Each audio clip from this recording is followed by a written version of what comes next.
This is just one of those cases, man. It's one of those shoes where if you know, you know. Zachaboo Sneaker Reviews. Welcome to the channel. My name is Zach. You can call me Zachaboo, and I'm here for you and any sneakers you might be curious about. No brand snobbing, no shaming.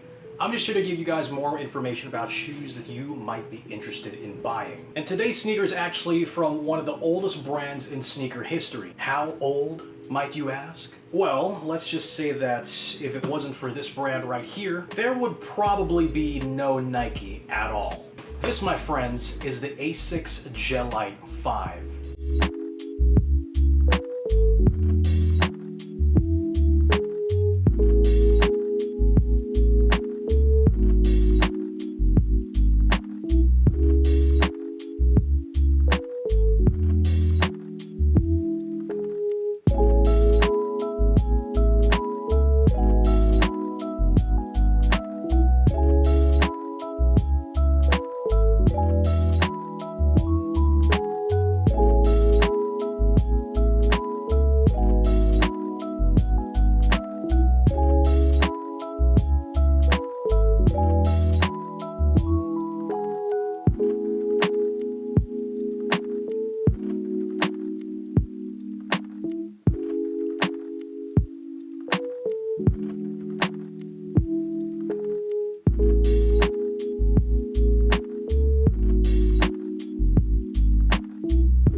Yes, ma'am, I said what I said. If there was no Asics, there would probably be no Nike at all. You gotta remember that Nike actually started out as Blue Ribbon Sports, which basically was a reseller of Tiger shoes, or Onitsuka Shokai in Japan. Super duper sorry if I messed up and absolutely destroyed that word, but it is what it is. If there's a proper pronunciation, then please help me out in the comments. But yeah, they were basically reselling Tiger shoes until a time came when they decided to do their own thing. As a matter of fact, some of their earliest models were based off of designs the Tiger shoes already had. But of course, over the years, and as we can see now, they took different directions. Arguably the most well-known model from Asics is actually the Asics Gel Lyte 3, which has so much importance in the sneaker world that a lot of people actually consider it to be something like the holy grail of running shoes. But since this episode is going to be more about its younger brother, the Gel Lyte 5,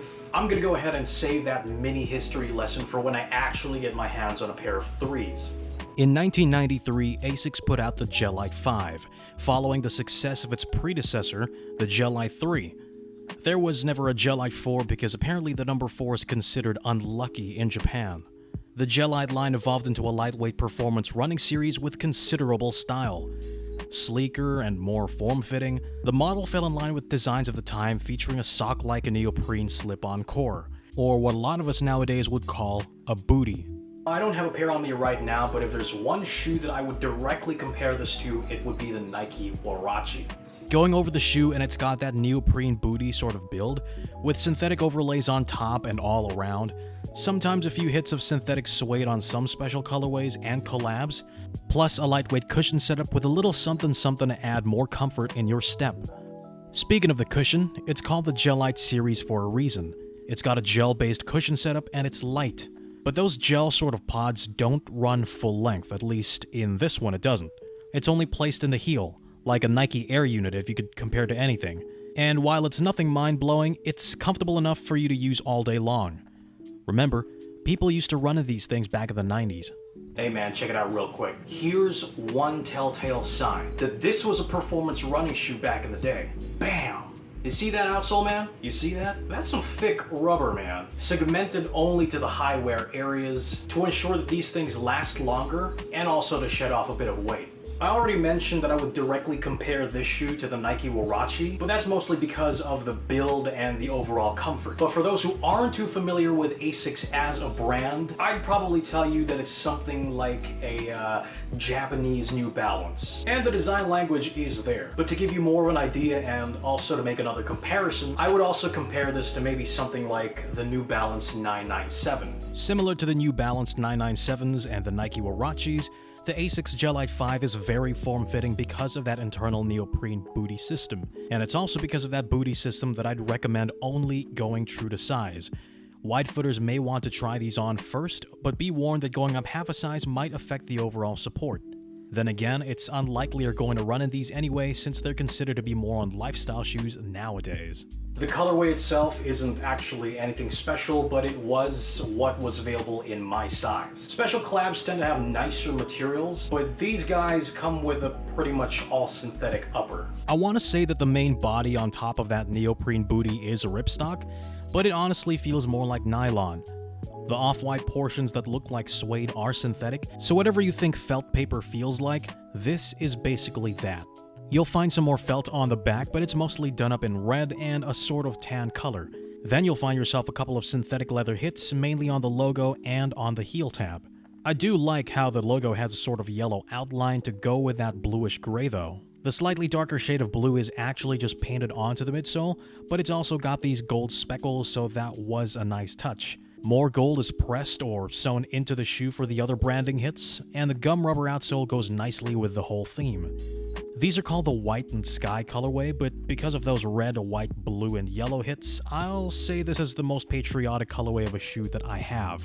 And that's about it for my review on the Asics Gel Lyte 5. Both this and its older brother, the Gel Lyte 3, I would say, and many people would say, are absolute classics in the sneaker world. But some of the more ignorant hypebeasts would probably just go ahead and call them trash, which they're not. I mean, from 1993 all the way up until now, these things hold up pretty well and would be a great everyday beater. Even more so because they're pretty much on sale everywhere. They're light, they're comfortable, they're durable, well, fairly durable. And they're not too chunky, but they still have that whole 90s feel to them. While these things usually go for about 5,000 pesos or around $100, a lot of stores have been selling them for much less. I think the last time I checked it was somewhere around $70. I'm not the best at conversion rates right now, so you go ahead and check that one out. If you are interested in picking up a pair of these guys, then I will be linking them down below in the description box, and you can find my socials there as well. Now, if you like this video, please do hit the thumbs up button because it really helps me out a lot. Consider subscribing if you haven't already. Enable post notifications and share my videos with your friends, because